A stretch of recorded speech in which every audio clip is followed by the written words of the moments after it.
antenono tekaku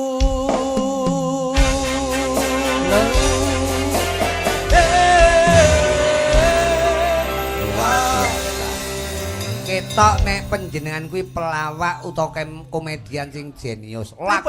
Lagu sambung menyambung menjadi satu. Ini yang berbineka tunggal ika, Mas. Lho masa iya? Nggih, mula mboten kok dalam persaudaraan, dalam kula bermasyarakat nanging lagu itu juga baiknya seperti ini. Oh, najan beda judul, beda suku, beda bangsa, beda bahasa. Leres. Tapi tetap sinergi utawa siji.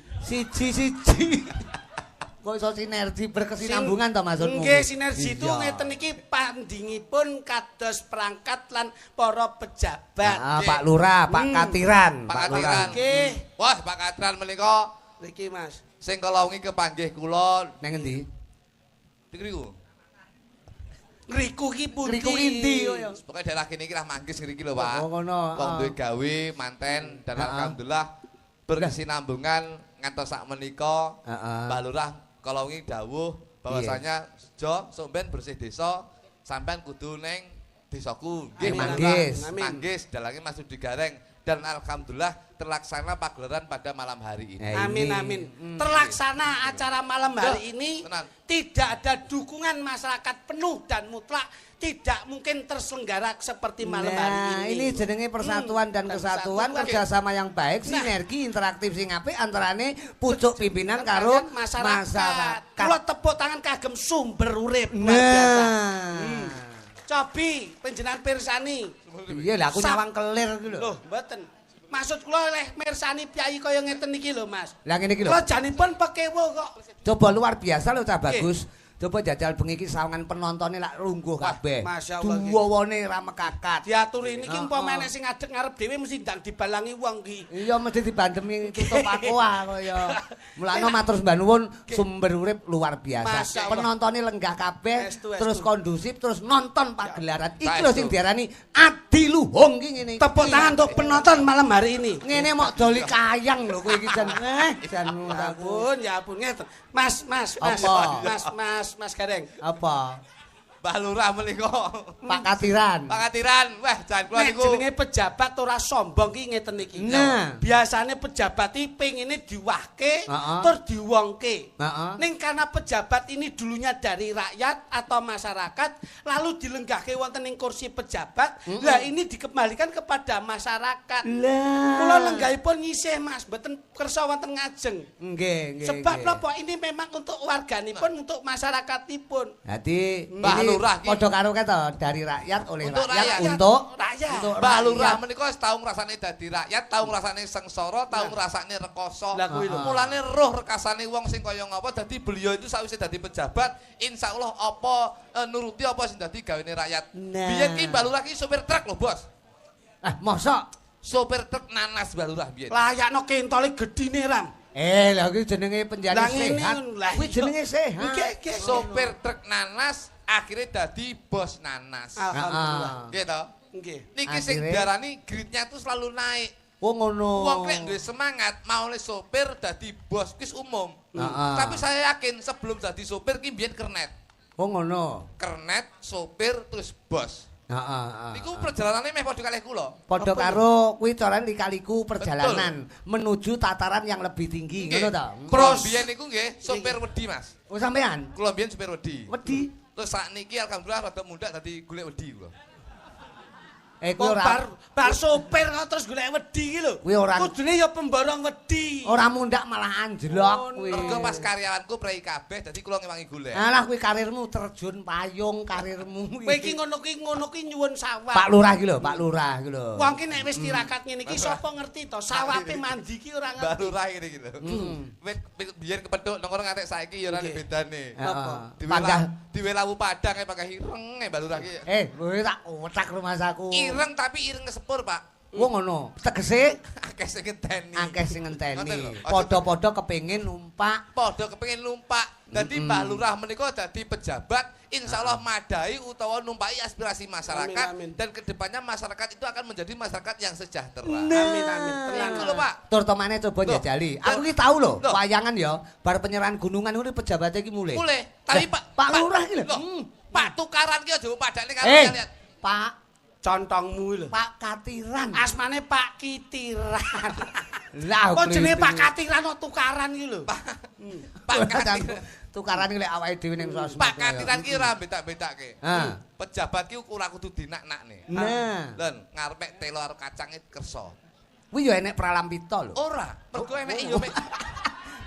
Kowe karo aku ketoke ora rukun to kowe. Saploke tak pengingkayang lho kowe iki. Kowe iki mbok yo nglenggahke sak ora-orane mrodo asmane. Kok nglenggahne apa Mbah Lurah ora iso linggo dhewe ya sampe ki. Diprodo asmane iki ning ngarepe wargane masyarakate ben Mbah Lurah nyapa kok ngarepe cepakne telo karo kacang. Sebabipun Mas, mergo enek kuwi. Ora. Tapi sederhana. Semangka nggih enten. Oh ngono. Semangka enten, gedang wonten, sedaya wonten, tapi Mbah Lurah menika tetep sederhana. Kesederhanaan Mbah Lurah menika muga-muga dipun contoh kesederhanaan warga masyarakat Banyurip ngriki. Nah, Jajali Banyurip apa sumber urip. Sumber urip. Sumber ki sing dari sumber ora ana enteke. Urip ki urip. Kehidupan. Dadi kene iki insyaallah warga masyarakate bakal hidup rezekine, hidup kesehatannya dan hidup pendidikannya. Alhamdulillah. Mula bengi iki ora lokak saya kebak Mas. Ora kelong. Oh saya anglong. Heeh. Niki paling mboten gupuh suguh aro. Iya gupuh lungguh suguh aro. Ngono lho. Mulane lagi ngeten lho. Kula seneng kula ngeten, manggis sing ngeten. Nah, wis manggis iso angger dagelan munggah sego pecel metu. Lah kuwi jane tanggap lho. Ora tanggap. Panitia tanggap. Alah, mau ning jero ki ya blas dene apa-apa kuwi. Mergo sakit penontonnya pirang-pirang, tugasnya pirang-pirang. Kowe contongmu ora ngrejebles. Rawon krupuke mlempem ora ora to kowe. Oh iso ngawur. Lah tekamu telat tok. Kuwi ora mlempem. Ya mengko amit untune sampean sing rada apa lek alum. Sumpah, mlempem wong duduhe sat tok. Renyah ngono lho. Ngerti. Ngeten Mas Garing. Apa? Garing. Mboten Mas Garing niku tembung lak ngoten. Mula niki lak pasunggatanipun napa niki? Pecel to? Pecel. Sesuai kalian acaranipun tasakuran utawa sedekah bumi. Utawa bersih dusun utawa ana sing ngarani nyadranan utawa tasakuran dusun to desa. Ngoten. Mula tembungipun pangapunten Mas. Gen padha donga kuwi ora kudu kok pangucap. Donga kuwi dijikuk saka nggon daharan wae iso. Oh kene. Oh, mula nek nggon pahargyan ngeten iki mesti ngenekke slametan. Oh, slametan. Nggih, selakno anggonmu slametan. Mula diarani slametan. Oh, ngono. Lah kaya bengi iki suguhane pecel. Kuwi nek digoleki donga saka panganan, kuwi ya temu. Kuwi ya kene. Apa to pecel kuwi apa? Pe karo cel. Artine apa kuwi? Ayo jelaske Mas Kudung. Wah. Wes sing jelasne Keng Raka. Pun kakak. Kene ndeloki. Kowe kok wedi ra entuk jatah kuwi apa to? Anake dalang kok iso kaya ora tau lo pecel kuwi kok. Ngono yo kuwi kitchen. Kuwi tenan lho digawa Om Kritik ora balik lho ki engko segomu. Pecel menika saka tembung pepenget, Pak. Lah niki lho, Pak. Oh. Pe menika pepenget, dadi pepenget desa utawa dusun sumber urip menika. Mugi-mugi kemawon ditampi dening Gusti Allah Subhanahu wa taala. Warga masyarakate apa sing disuwun diijabahi dening Gusti Allah Subhanahu wa taala. Masyarakat ngriki pinaringan gemah ripah loh jinawi ora bakal kekurangan sandang pangan tuwing papan. Allahumma. Amin. Pinter kuwi pe. Terus jelasno cel. Cel. Apa artine? Cel menika celah, Pak. Oh, celah. Piye maksudnya celah ki piye? Sing guyu. Celah menika dalam arti peluang. Oh, peluang. Dadi warga masyarakat ngriki kesempatan.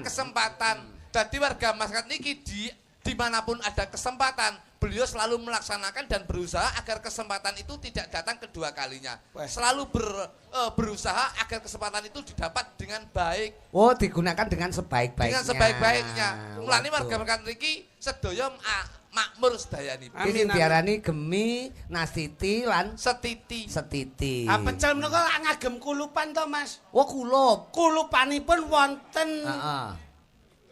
Apa? Bayem. Ndi? Kilo bayem. Bayem menika saka tembung bahagia selalu atine ayem. Weh, bayeme kaya ngono kuwi. Dadi warga masyarakat niki muga-muga sakwise nggelar ringgit ing dalu menika nimbali panjenengan sing dadi dalange muga-muga atine bahagia lan ragane ayem. Oh ngono, luar biasa. Kok iso to kowe jelas-jelas niki, Pak. Wontenipun bayem dipun campur kalian capar. Nah, capar iki lho. Capar menika saka tembung sebagai generasi bangsa anak-anak mriki capailah cita-citamu setinggi langit. Wocah iki capailah cita-citamu setinggi langit. Jadilah generasi yang baik agar tidak merugikan nusa bangsa dan agama. Oh ngono. Par menika paringono berkah barokah wong tuane ndongakne anake muga-muga dimen mandi dimen dadi anak sing migunani. Soleh lan soleh. Besok iso piguna tumrap nusa kelawan bangsa. Wontenipun bayem capar lajeng kasusul kulupanipun nggih menika dong turi. Nah, maksudnya turi apa dong turi? Turi. Kembang turi. Turi menika saka tembung tutur. Tuture wong tuwa kudu digugu karo anake. Mergo wong tuwa ki mesti tresno karo anake. Ana mesti wong tuwa ki nyenengne anake, ning urung mesti anake iso nyenengne wong tuwa. Wong tuwa siji iso nyenengne anak lima, ning urung mesti anak lima iso nyenengne wong tuwa siji. Iki lho apik ming pecel iso dawa kaya ngono. Tuh, riki rina wengi, saya yakin warga masyarakat riki rina wengi ora lali manembah marang Gusti Kang Arya Jagat Gusti Allah Subhanahu wa taala. Alhamdulillah. Wontenipun bayem kalian dong turi capar kasusul menika kulupanipun kates. Lho kates ya nek kene jangkep kok mangsamu. Kates menika saka tembung kaki karep lan sediane insyaallah kene bakal diijabahi dening Gusti Allah Subhanahu wa taala. Dadi cita-citane kedayuane karepe bakal diijabahi dening Gusti Allah. Amin. Ya ampun. Tes menika netes. Netes. Apa kuwi? Tegese netes menika netes kringete. Tegese wong mriki niki seneng nyambut gawe, ora lumuh, ora mung linggo tok ning sregep nyambut gawe. Mergo nyambut gawe oleh wong ndedonga ning ya kudu diimbangi karo budidaya. Ikhtiar. Ora mung donga ning budidaya barang. Wah komplit iki kok. Sampun dipun pratitisaken kates lajeng wonten genepipun timun. Timun ki saka tembung ati-ati. Heeh. Iki ati-ati dadi wong urip kudu ngati-ngati. Mergo jaman saiki akeh wong bener disalahne, apa meneh sing tumindak salah kuwi malah jeleput, Pak. Oh ngono.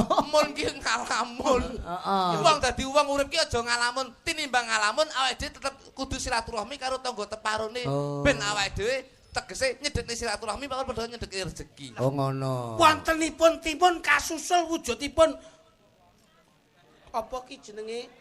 Iki lho. Oh kuwi kemangi. Kemangi. Ah, akeh metu kulupane iki. Akeh iki domengi panitiane los iki kok. Panitiane gerak. Kemangi. Layakno segone sithik kulupan tok yo. Lagi mergo mareme penggale. Sesuk metune apik. Klitik kok aku. Kemangi iki saka tembung kemarin adalah tumpuan, sekarang adalah jawaban dan sekarang adalah kemarin adalah kenangan, sekarang adalah tumpuan dan besok adalah jawaban. Dadi wong ki budidaya, lupakanlah masa lalu, yang kita hadapi adalah masa sekarang. Kemarin adalah sejarah, sekarang adalah anugerah dan besok adalah misteri. Wow. Kuwi padha karo biarlah anjing menggonggong kapilah tetap berlalu. Mergo kapilah berlalu lari. Wontenipun kemangi. Mangku pejabat ya mangku masyarakate ya mangku pejabate. Ini yang bisa dinamakan simbiosis mutualisme. Saling menguntungkan. Pejabat dekat dengan masyarakat dan masyarakat insya Allah akan melekat di hati pejabat. Mulane sudah terbukti Mbah Lurah Katiran menika sudah 2 periode. Oh ngono. Oke no bos. Lek ora sedekar masyarakat ora mungkin 2 periode. Ora iso. Iki berarti masyarakat cocok. Ngibadah. Alhamdulillah. Temu. Deloken wong kene iki sing wedok do gawe jilbab, sing lanang gawe songkok. Iki dudune lek wong kene iki sregep ngibadah. Nyatane kuwi ya masjid. Lho kene Pak, ngarep ya masjid lho Pak. Niki rek magrib nang saya lho. Ngriki anggere Allahu Akbar, Allahu Akbar. Iki Pak geruduk, Pak. Teng masjid. Nang masjid. Teng kebon nanas. Niki kowe iki kok ngandani kancane. Ngomongi kancane iki lho magriban ayo wae salat magrib. Jamaah. Oh, sok-sok ning kebon nanas gak krungu to. Adzan akhire dipanggil bareng-bareng. Kados niku wau ing samangke tasik wonten. Wujudipun kemangi sampun dipun wedharaken kalian Raka Maja Kluthuk. Lajeng tasik wonten genepipun. Apa? Nggih menika Lamtoro. Ya basak kowe jelasne. Jelasno kowe kok iso. Sak piring kok kulup tok iki. Lha iki Lamtoro. Lam aneka kulup. Lam ki saka tembung lambene wong kene ora gelem lamis, Pak. Alhamdulillah. Lambene wong kene ora lamis, ora seneng ngrasani tanggane. Yen iya yen iya ngomong iya, yen ora ngomong ora. Sakala yen tanggane elek, sakala diomongi apik-apik. Wong kene iki prinsipe siji. Apa? Ora seneng nyawa wong susah, ning seneng nyawa wong seneng. Oh, lho. Lam ki ora gelem lamis. Ora gelem Lamto. To kita to untuk masa depan anak-anaknya, besok ben dimen ben kaya wong tuane. Amin amin. Rono rene tetep nyambut gawe, rono rene tetep ibadah kuwi ora lali, Mas. Kok iso to kowe iki? Menika kulupan sampun dipun sebataken sedayanipun lajeng dipun tumpangi kalian pecel tumpang. Tum ki saka tembung tumpang. Ayo, tak saksek ngono lho. Sasedasmu mikir gedeng aja niku. Iki ki apik lho Di rumah piantun donga lho donga. Tumpang. Tumpang ki saka tembung tumpah darah Mbah Lurah itu selalu diprioritaskan untuk kepentingan masyarakatnya. Ya ampun ngene ya dadi dhuwit lho Yan. Lah dheke apa to kaya tumpang. Pangki panggilah orang yang tahu. Wong kene iki ora sok ngerti, ning yen ora ngerti mesti nyeluk wong sing ngerti. Alhamdulillah. Menika genepipun lawuh.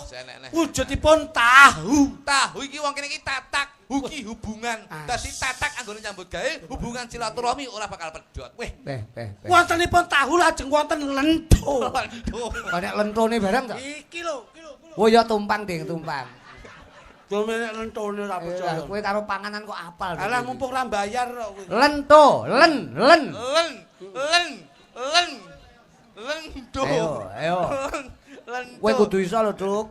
Len ki insyaallah warga masyarakat iki pejabate insyaallah duwe jiwa kang lenah. Lenah ki sabar. Wong sabar ki bakal subur, ora sabar cepet mlebu kubur. Kuwi enek istilah lenah manah kae to. Nggih. Tuh. Lah ya lenah ki sabar. Mulane nek istilahe lenah manah ngono lho. Iki lho atine iki lho. Lembah. Nah, lembah manah. Lenah karo lembah ki padha. Tuh ki saka tembung toleransi. Oh. Toleransi beragama itu yang selalu ditanamkan. Toleransi hidup bermasyarakat itu yang selalu ditanamkan. Berbeda-beda tetap satu jua. NKRI harga mati, Pancasila sakti, maju tak gentar membela yang bayar. Ini yang selalu ditanamkan. Maju tak gentar membela yang benar. Saiki ora dibayar ora dibela. Mangsa ora nek warga kene. Wonten tahu lento terakhir ingkang menika wujudipun kriuk-kriuk dipun arani peyek. Nah, ki saka tembung peyek. Dadi aja mok peh. Aja peh lho ya, nek peh engko mlorot peh. Ki saka tembung pengetan. Oh, pengetan. Pengetan dalu menika sabun kalaksanan. Nyek ki ora ngenyek, wong kene ora seneng ngenyek siji lan liyane. Peyekipun mboten peyek teri nanging peyek kacang. Kacang ki ngiring-ngiring kuwi aja kakean cangkem. Oh, kacange apa? Teka-teka tok wau. Wadahipun piring. Piring matamu. Kok nesu lho. Kok nesu kono mek teka tok aku jelasnya gede. Lah iki jenenge sampean cerdas lho. Aku ki cerdas mek teka kok lento kacang tahu. Sik to, sing tuwa ning kene sinten? Aku. Lah kudune sing iso nutupi sing enom sapa? Aku. Lah gene kok sampean ngresula lho. Aku mek teka-teka tok. Lah sing ora ngerti kan kritik. Ora ngerti ki wajibe takok. Takok ki wajibe disauri. Nek wis sampean mentok ora iso njur aku lagi liyane sing jelaske. Nek selama sampean sik saged, ya aku tetep tuturi handayani. Ngetutne saka mburi ning sing penting tetep nguwati ngono lho. Ngono lho adikmu iki kaya ngono kuwi. Lajeng menika dalem. Wis. Sik iki sendoke ora dingge to. Sendok ki aja dienggo mangan, nggo nampuk matamu. Lesu to. Lesu gedhe kok iki. Loh, saya itu seolah-olah kaya-kaya ora ngerti. Asine ya pekok kuwi asine. Kowe ora ngerti kok. Aku ki duduk sama Mbak Lurah wis dangu lho. Lho ya suwi aku lho. Apa iya? Lho, aku karo Mbak Lurah nun sewu lho. Mbak Lurah karo aku ya sing tak goleki ya trae ya. Nggih. Sik dulur, Mas. Lho. Masih kerandah. Nggih lho, Mas. Saudara. Bapake Mbak Lurah, menika kalih bapak kula, Mas. Menika ora kenal. Niku bapake Mbak Lurah. Bapakmu karo bapake Mbak Lurah kok ora kenal iki paling ora saka ibumu. Ah, ibu. Nah, ngono lho. Ibu kula sambunge kok ibu. Ibu kula mbiyen tau nyambut gawe teng kelurahan ngene Mbak Lurah. Wah, kuwi ngono rentet-rentetane. Dadi ibu kula mbiyen tau nyambut gawe ning ngene kelurahan. Dadi apa? Dados Wakatibda, Mas. Apa kuwi? Wakatibda. Wakil kepala lho. Wakil kepala penitipan sepeda. Menika Walah tukang parkir to. Parkir ya. Layakno anakmu ndase kaya pentil kabeh. Ora. Wah, ngawur wae kowe kok. tapi liku sementara wong ki delok Mbak Lurah, prosesnya itu seperti itu. Oh iya. Senajan to parkir tapi sak menika pun munggah derajate, Mas. Dados napa? Ibuke sampean. Bojo kula. Oh, bojo. Nggih, sak menika dados pegawai Bank Jatim, Mas. Lho. Bagian humas hubungan masyarakat. Tyler. Senes, Mas. Bagian apa jenenge pengamanan. Duduk, Mas. Lah apa ki? Bagian asok benulan. Menika Lho kuwi jenenge wong bojomu ki nasabah duwe utang nyaur ben wulan ngono lho. tapi saiki sepindahne Mekar barang. Ayo padha wae kok iso. Kowe omong lek utangmu turut sikut ngono. Nang ditake saya mau bojoku. Wong ki yen iso investasi. Ngono lho. Invest lho. Kowe ki nun sewu lho.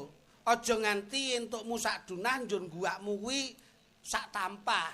Kuwi nek iso ki dimenit perekonomian iki kepiye? Wis.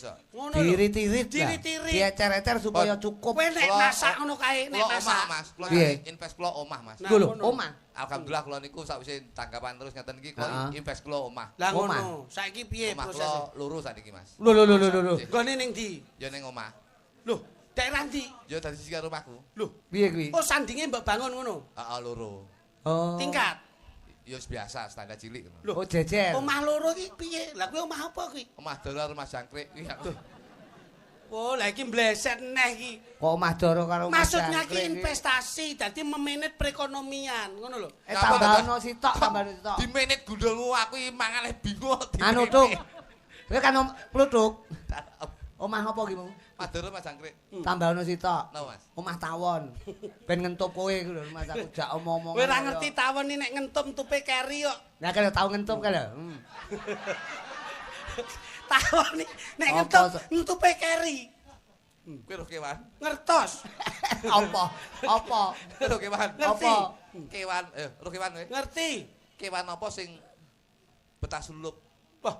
Ya paling ndake buluh. Boyo. Ula banyu. Pergul. Urang. Berang.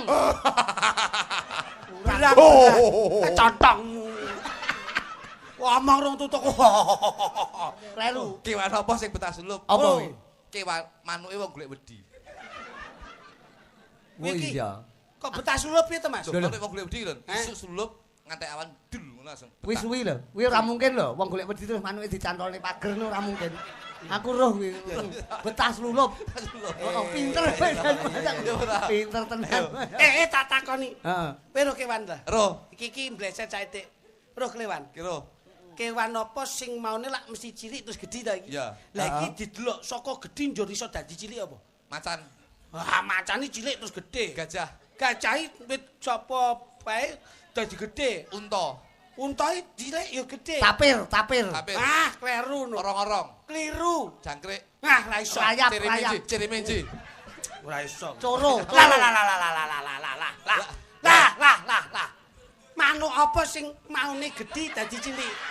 Mone kewan di sini. Oh, manuk ta? Manuk. Iki masih seputar manuk ta? Iki lho. Oh, ngono. Genahno. Manuk apa? Anu, drekuku. Kuntul. Ureh batu. Kacel. Kliru. Anu, teledekan. Ah, kleru kowe. Ureh batu. Wis katek kowe. Tutak jenggoten. Wis kakek Tutak iki. jenggoten. Manuk apa sing mone gedhe dadi cilik? Manuk apa sing maune gedhi dadi cilik ta? Manuk Apa kuwi? Ya manuke wong golek wedi mau.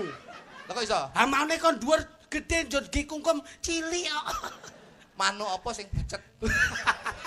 Gak enek kuwi. Empret kaji. Ndase putih, empret kaji. Nggih niku wau. Eh? Bener jenenge. Tak kira lek kungkum suwi pucet, tak pikir lek ngono kowe Mas aku gak aku. Ora ngresek. Sopi kula tak ngambil gamelanipun nggih Mas. Lho aja tak nggih mayang bengi iki. Mas kula nggih nembang niki lho. Lho nembang kok. Niki rak intermezzo to niki. Lho iya no. Pokoke bahagia malam hari ini awake dhewe sowan wonten wewengkon Ngancar lugunipun wonten Manggis. Kula niku sumber urip. Kula niku kula hitung iki nek dugi ngriki Pak. Heeh. Meh ping pira? Oke berarti ping pira ae? Ping pira ae? Ping 2. Ya kok ping 2 piye to rumangsamu? Ping 2 lek mu mikir kok tenanan. Meh ping 15 kula ngriki. Lah kene ngono. Aku ping 10 kok wisan. Rencanane ngono lho. Rencanane masyarakat. Oh, biasane ditungani Mas Mandi. Oh iso ndonga. Saged. Iso ping 15 tapi TV-mu ganti rada gedhi. Lho. TV apa to Mas? Kalau monitormu gedhi cilik kan. Kuwi pancen tak konokne. Dadi cara pengrawit-pengrawit ki ben konsen, ora nyawang gambar kae. Ha engko lek nek sinden kayang, yoga ora konsen nyawang kontrol kok ya. Wis saged nembang mboten? Ya. Ya, nggih gamelan apa musik? Musik nek. Soale iki kakung-kakung ya mirsani. Masyarakat Ngancar ki luar biasa lho, Tuk, kaya ngene iki lho. Kula niku wis tenan. Saged to? Saged. Neno nane. Neno nane naneno. Nane.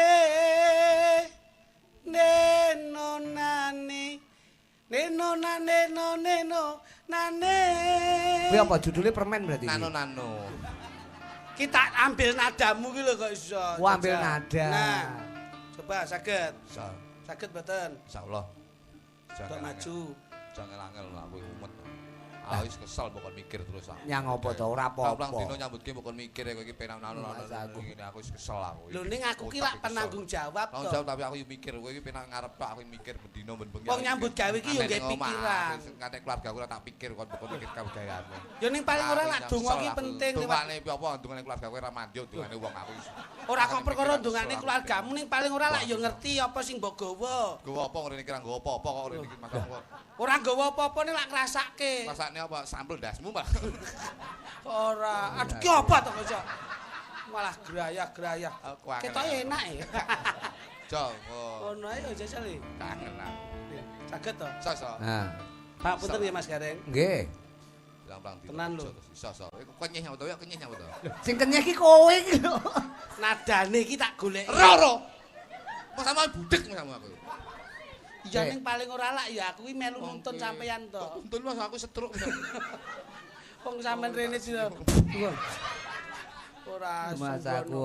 Rene. Ketoke kluthuk ki nggawa masalah komah wisan cah iki lho Mas. Ketoke kental dek iki. Padha.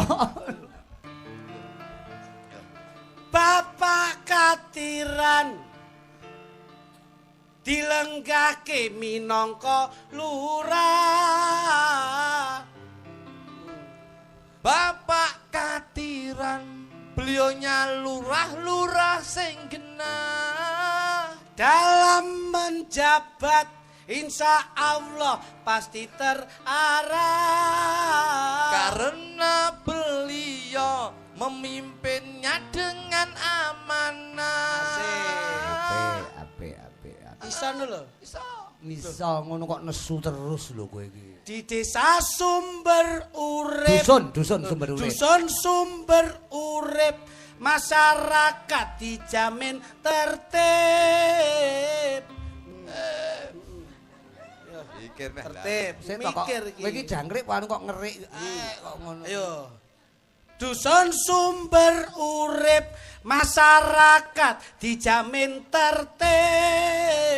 Yen ning masjid mesti ngrungokne dawuhe khatib. Weh. Pancen dudoke Kyai pikirane lantip. Iki. Kok piye iki gawe musik iki lho kok iso. Dimirengke piantun pirang-pirang ke lho. Piye iki? Ngono, ayo njajal. Disiono ta aku. Lho, ora iso iki golek pikiran dhewe-dhewe kok iso. Iki adu kecerdasan. Iya no, blakon padha oleh, klambi padha oleh, jarik padha oleh. Ning nggon pemikiran beda to, Mas? Kudu beda ngono. Ayo. Insya Allah masyarakate ya tertib. tertib tak nggih, wisan. Liyane tertib. Tertib tak nggih. Kata-katane iki kata-katane tuk, aja nganti tembuk soalnya kata-kata itu adalah lambene ora lancip. Nah kuwi lho. Wo lincip kaya lambene. Jajal setanono. Allahumma sholli wa sallim ala sayyidina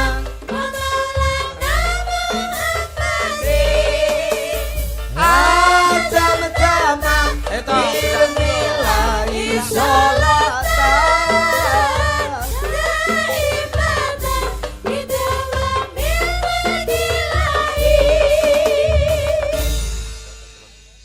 sing rawuhi wonten jajaran TNI Polri matur suwun ingkang sampun tindak ngriki dijamin aman Bapak polisi selalu melindungi kula dongakne beliau akeh rezeki Allahumma sholli wa sallim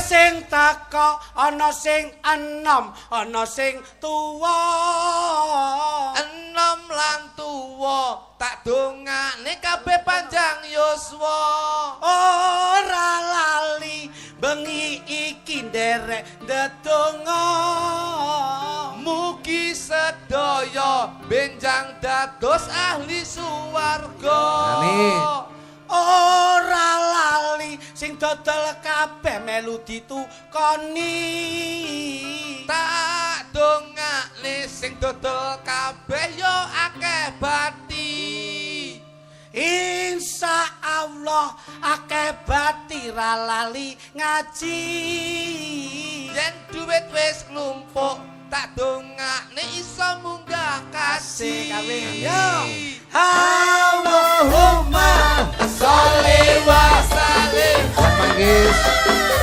sumber urip berkah selalu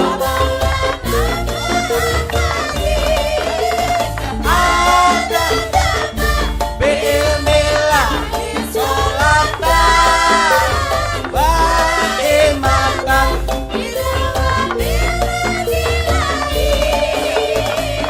ora lali nanggap dalan kiru digareng piantune bagus gagah tur mentereng yen dijak nyambut gawe ra tau abot ngrasake enteng mergo Mas Gareng seneng mantuk ora gelang-geleng tanggawa sinden yen disawang cacahe 8 sinden 8 yen tak delok kabeh ayu-ayu sing ngepingkir dhewe rodok manis guyu awake lemu rene ya tak kandhani kuwi ngono ya gendhaanku kowe iki teko kuwi mesti blendes lho aja ngono kuwi to kuwi ngono idolaku ngono lho ya idolaku nah ngono lho bosone dikemas ora lali diaturke dateng panitia yang sudah menggelar budaya dan tidak lupa semua ikut berdoa mudah-mudahan semua panitia dapat lindungan dari Yang Maha Kuasa elek kowe elek kok terus hei rek ngono to kowe mesti kedawan kok iso kuwi kata-katamu sing iku tau kae penak kok iso aku angel itu kula dongake padha hitungane dumateng sedaya pengrawe yen akeh duit aja boros kudu irit yen disawang bocahe enom tur ora medhit bengi nyambut gawe duwe sapien sore ngarit. Lho penak to pas to? Pas, kata-katane sukune pas. Ora lali diaturke sedaya panitia. Yang sudah mau menggelar budaya dan tidak lupa malam ini semua bahagia. Mudah-mudahan semua panitia dapat lindung dari Maha Kuasa. Kedawan endok ae kok iso. Ngene tak goleke kanca. Sing penting ditungake warga masyarakat tansah mangke rahayu lan bahagia. Murah sandang pangan papan rezeki. Jangan lupa berbagi kebahagiaan. Wong ki yen gelem berbagi kebahagiaan, sing mbok wenehi bahagia kuwi sing menehi awake dhewe ning dhuwur ya melu bahagia. Melu marem, melu bunga nek awake dhewe bunga bakal diwenehi berkah. Coba. Kaya ana Mbak Krisnia. Oke. Allahumma sholli wa sallim ala sayyidina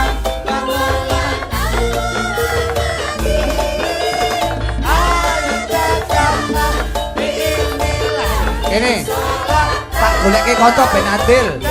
Wida, kene Wida.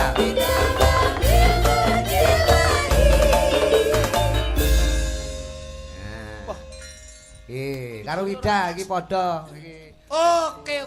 Iki asli presiden weton manggis niki.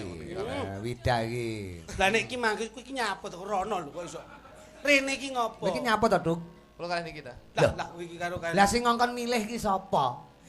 Iki manggis gandeng aku. Heeh. Lah aku mosok mbok wae nanas tuwek iki.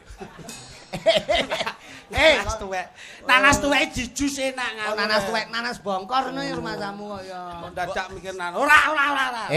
Kudu prasaja bersyukur apa yang di depan kita itulah yang wajib kita jalani ngono. Ning omah sakmene ning kene mbok sakmene to Mas aku. Lho iki jenenge akot ngono lho. Kan pas. Ben nganu ben panggah iso. Padha klitik nang dalem ya cilik ngene iki. Gedhi ya tik ya padha ae. Ora gagas.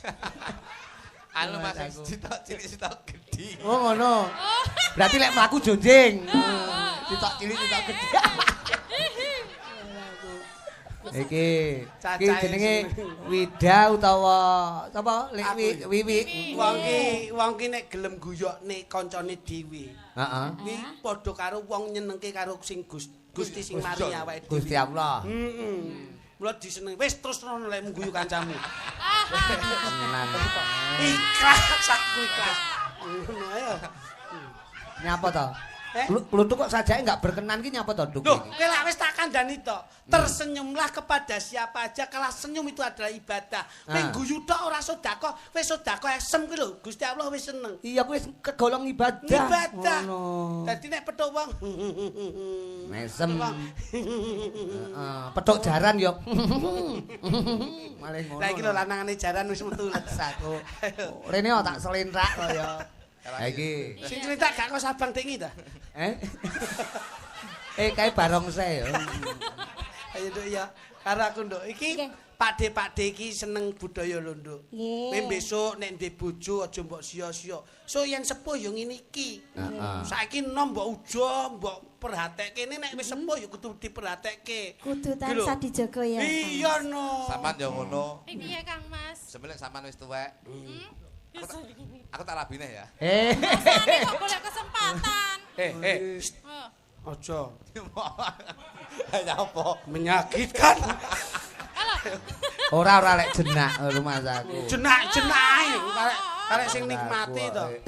Wis to, ayo dong guyu mumpung enek kesempatan kuwi. Ayo dong guyu. Wis to. Uripe mesti pontang-panting atine kok ya. Jare sapa aku ya ayem ae. Oh, klitik ayam guyu ta. Lah guyu. Masa ayam kok gampang ayam kok gampang minggat. Ora lho. Titik-titik kowe anggen nggonku mrene nyekel lindas. Kula kudu pripun, Mas? Mas ngono kuwi. Menungso kuwi ora wal saka kesalahan kekilapan. Al insanu makhluk kotok banisian. Kuwi lho. Dadi awake dhewe kuwi Napa Gus? Inna ma'al usri yusra. Napa niku? Cah pundi niku? Sik. Kok capundi? Di mana ada kesulitan pasti ada solusi jalan keluarnya. Oh ngono. Ngono lho. Dadi aja samar. Aduh. Dadi nek menungso ki diweni coba lan laku. Aduh. Nek menungso ora duwe coba, wong menungso ora duwe laku kuwi jenenge dudu menungso. Loh. Iki omongane wong loro ati. Loro ati ramat anggonmu kene iki lho, nggonmu iki. Lah kok ngedoh. Lek iki loro ati ya, lek aku iki hepatitis. Aja to. Seger waras. Beloke sak pira, Dik? Karo aku ya. Nggih. Ayo sayang karo kowe ya. Tenan ya sampean sayang karo aku. Iki konggonmu lho sing gender kuwi saka lulusan Isi Suramenggala konggonmu. Surakarta. Kowe Ponorogo. Isi Suragento. Mas aku pamintaku Wah gawedi. Nimasida asih Lengene kaya keplok es batu ya. Ora iki delengen, Mas. Oke, Heeh, iki kental iki, Mas. Kowe ketara wong lanang sing ra tau disayangi wong wedok kaya kuwi. Mbok paido Mbok paido ngresula kowe ra penuh syukur kok. Aku ya diwenono apik ya tak syukuri, elek tak syukuri. Arep ijen ya tak syukuri. Wong iki urip kudu tatak. Sing disawang ning ngarep kuwi apa ya kuwi lakonana. Aja nyawang sing ning mburi le. Wong nyawang mburi padha karo wong sing pesimis, ora optimis. Lendasmu aku Masmu lali-lali tak bacok cengelmu kowe ngono. Ya nduk ya. maksude kakange iki dadi bakul lele. Lali-lali malah takon nyokot gendandu iku. Duh dewa. Cakepane apa? Kemeruh iki wayah iki. Pamintaku Nimas Sidasih. Oh iya lah. Nimas Sida asih atut runtut tansah Cantik kan? Alise dawane mosok entuk kaya embuk ngono. Apa? Apik aku ya Mas ya alise ya. ya ta Iki kan Alise iki kandel. Dawa iki lho diwirit kene lho. Mosok nduk sakmene kaya embuk. Bojo ki dialembono. Iki alas model saiki. Ngerti apa ora? Le bojoku mancak ben ayu. Tuk. Kamu harus bisa meratukan istri. Embuk sak embuk-embuk kok tapi sampean ngrokoti wit iki aku dadi wite embuke awakmu. lah engko ngrokoti wit kowe mbuke lah aku nek ngisor petuntung jati aja kaget Ono ae to. Kok dawa. Kok ndek. Lah iki wis tak kurang dawa apa san benak nih Mas. Ya benane. Jo. Atut runtut niku ya. Nggih. Tansah Tanasa reruntungan. Karo mlaku-mlaku kaya kuwi lho, Duk. Ini jenis Sakinah Mawaddah Warahmah. manismu ayumu kewesmu luwesmu kuwi ora bisa ndudut sakjroning atiku ya Diajeng nanging sing bisa ndudut rasa atiku kuwi mung saka tulusing tresnamu marang aku ya Mau tak delok bojomu mlaku ngene to. Noleh ngene tok, das ngene. ngapa Mas Bojoku ya ngene noleh kok. Nyapa kuwi? Loh, Kok kayak kucing nganggur ae. Mas aku. Itu galak to. mbok ya dialem di apa? Ndase wong Dialem lanang. ngono lho kok Dialembono. Ndase wong lanang wong. Sampeyan ki. Ayo malah kasti barang iki Mas. Karo sampeyan ki. Ketok Mosok to. anu karo Ketok ta metu to galimu. Mas aku. marai ora setiai ngono kuwi lho wong wedok marah. wong wedok ngalih iki tidak penuh dengan sentuhan Dirayu Tuk, dirayu. Aku marah. Weh. Gua ada HP bro. Kuwi ada HP apa to kaya? caitan lho Kayak Pak polisi. hei kuwi dudu ada HP Biyen ki kuwi welut. tas pinggang dikek kene Biyen ki anak siji ki welut. Bareng anak papat kok ndek naga ngene. anu ya Nduk ya Cekel basa tembang. aku senengku ki ngene iki lho aku ora tau kok ngundomono wong wedok ora tau kok Lembang. Lah kok wajahmu bunder kayak balji. Ya Allah Mas sampeyan ki ojo. Lah Ora nek ngono Tuh. Aku Tuh. Ayo. Itu mangga dilolokne kayak baji. Pegel. Lah kok kalah to kowe iki? Kowe kok kalah iki lho. Wah, bileng. Sama aja kaya wong mangkono lho ya Mas ya. Aku ki masih dulur beda trae lho. Tansah setia kali. Aku mbiyen ki lahir Kaya lek ngomong ki sing lembut ngono lho Mas, lembut. Kayak lembut tapi lembut sok kalau gampang ngapusi luwih becik kasar gitu. Kapan? wong gawe senenge sak padaning liyan ki ana apike. Ya, ayo guyu. Nah, guyu ya ngono lho. Guyu. Iki karo Pak Katiran mesti guyu klitik to iki. Ngono. Iya. Aku pengen krungu suaramu Cahayu. Datan kinggang Action. Syukur. Lah kowe iki digantung sing wedok, kowe iki modelmu, wajahmu kaya wong ngempet entut, bocah kok. Kowe iki Kaya mesem. Ning ngarepe wong wedok ki. Mesem ngono lho. Yo. Nyapa to? Ya Kris. Kowe nyapa to? Aku lho lah nyapa. Aja nesu to. Engko lek nek sing gogrok lho lek do kaya ngono kuwi. Sampeyan aja nakal lho ya Mas ya. Lamun. Wis ngene wae penak. Heeh. Apa ya kuat? Apa ya kuat? Rasa wong lanang iki gerah. Rasa ki lho, Dik. Suarane samian Kang Mas. Suaraku penak to? Penak Kang. Tapi sing ra penak ki kelekmu ya aku. Aku mau nggo Rexona lho Mas. Rexona abune kaya ngene. Mas Paling kleru paling. kuwi Rexona kedak. Rexona apa tawas? Tawas. Trawas kok Rexona iso. Piye, Nduk? Pripun Kang Mas? Wis manut sampean, aku iki wong lanang manut karo wong wedok. Nggih pokoke sampeyan aja nakal Kang Mas nggih. Ora nakal aku iki ya mek klintis ngono wae. Lek bojo elek ki ra mungkin nakal. Lho, bojoku lho elek dadi ra mungkin nakal. Ya tenan. Lah mungkin nakal. Bojoku nakal. Bojoku ayu ngene iki. Sing nakal bojoku. Lho. Oh malah ngono. Kowe iki diwangi lho Tuk karo bojomu. Bojoku elek mergo ora tau nakal. Heeh. Iki terusno Cahayu. Terusno. Wis anu Yen yen cedak tansah, Teng. yen cedak tansah mulat. Yen cedak tansah mulat. Sing mak gandrung tidak Kris, wah mloka mlaku. Nah. Sida asih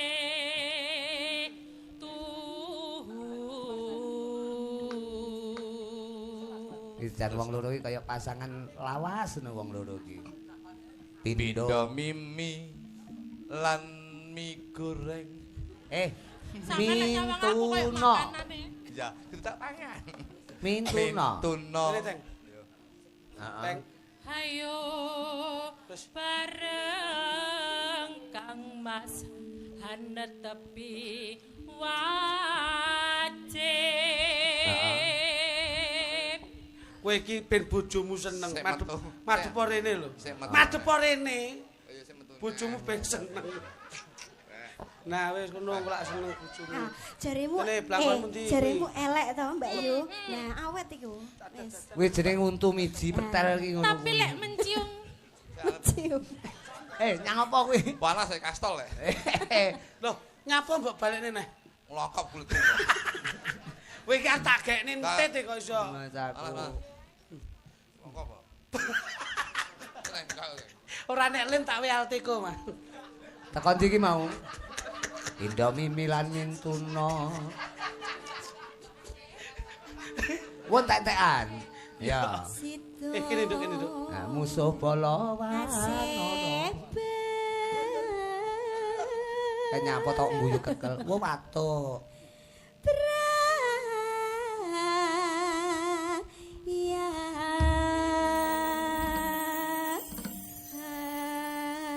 Bagus! Bawa yang sangat luar biasa. Bawa sing sangat kompak. Apik. Apik.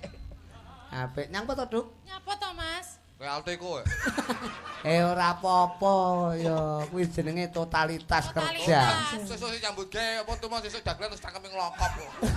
Kuwi jenenge carane kuwi pemutihan kulit ngono. Ora apa-apa lho Mas. Ngene iki lho. Pemutihan kulit mek cangkem sampe kaya marmut. Nah, Mas aku. iki mau secara ilmu alam. Dadi nggon kuwi keremot. Tik lho, Masmu ngelokke kuwi terus. Jur aku diwene inisiatif kon gaweke acara kuwi mau. Nah, terus kuwi Alteko. Kuwi dadi ora karepku dhewe entuk remote kok kono. Oh, lho tipine sepiro kono? Mas aku. Iki tembange tibake apa? Oh, tibake dhuwit mawon. Manut wong loro niki. Napa? Dadekne aja digondeli. Manut sampean wong loro. Loh, bebas. Oh, sampean bebas. Lestari ya oleh. Terus apa? Lestari rasa ya bagong kok. Jiwat ya saged. Ora kenek. Dipaksa no. Ora kok dipaksa ora kenek. Paksa mlecet gak apa-apa. Manut panjenengan napa? Paksanen kok lek lara tak tambah. Lho, Lestari apal to? Sang Dewi katon lam-lami cahayu kadingaren tindak wae ra ngejak Lestari. Lah kuwi lho. Ngene iki sing malah viral awakmu ya ngene. Coba ya. Ya iki lho wonge siarno ya tuh. Wah, mboten wantun Mas. Wis apa kok yang kita tunggu-tunggu lho kok ngono kancane keblesek nah kene. Yo, Lestari. Kolaborasi Cakra Budaya. Balungane tak bagus.